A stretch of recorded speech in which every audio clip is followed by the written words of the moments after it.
bachelor's programs that can be more expensive than the kinds of support systems that governments provide for students. But in general, if you're, again, focused on just skills-based learning, can be free and can be very affordable. And it's accessible to everyone. Skills-based learning, increasingly important to employers. It's driving programs like edX to be bigger and bigger. Go back one slide.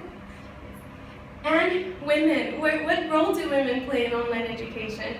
Actually, this is a study of colleges in the US that provide online education programs, and consistently, the number of women that are in these programs is extremely high, 90% or higher in each of these programs.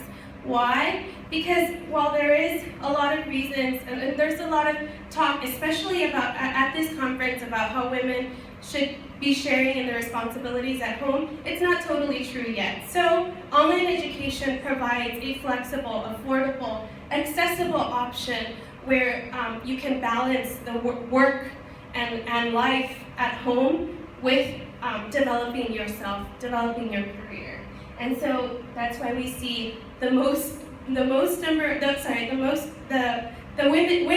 the most, rewind that, women are the ones using online education the most. So a little bit about myself is, my parents are both from Mexico. I live in the US, I live in California.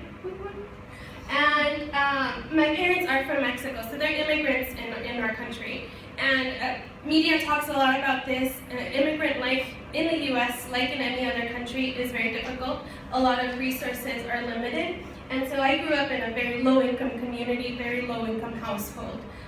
But luckily, through a lot of support, a lot of motivation, self-motivation, I ended up at MIT, one of the largest institutes for engineering, and I graduated with a degree in mechanical engineering. During my time there, I got to intern at a lot of really cool places. NASA being one of them, got to work on the Mars Curiosity rover, one of the coolest things that I've ever gotten to do in my life. Today I work as a 3D printing researcher and an engineer, and it really is, it really is all of these experiences that have driven me to this point where I feel like a lot of the resources that I had were through people that got me to where I am today. So it's about taking those experiences and making them accessible to everyone, and making science, technology, engineering, and mathematics cool and accessible to students so that more and more people, including especially women, are involved in these technologies. So if you go to the next slide. 50% of our population is women, that's obvious. 100% of our technology affects women, that's also obvious. So where are the women in technology? That's what drove our startup, Giggle Chips, to launch as a STEM toys and games startup.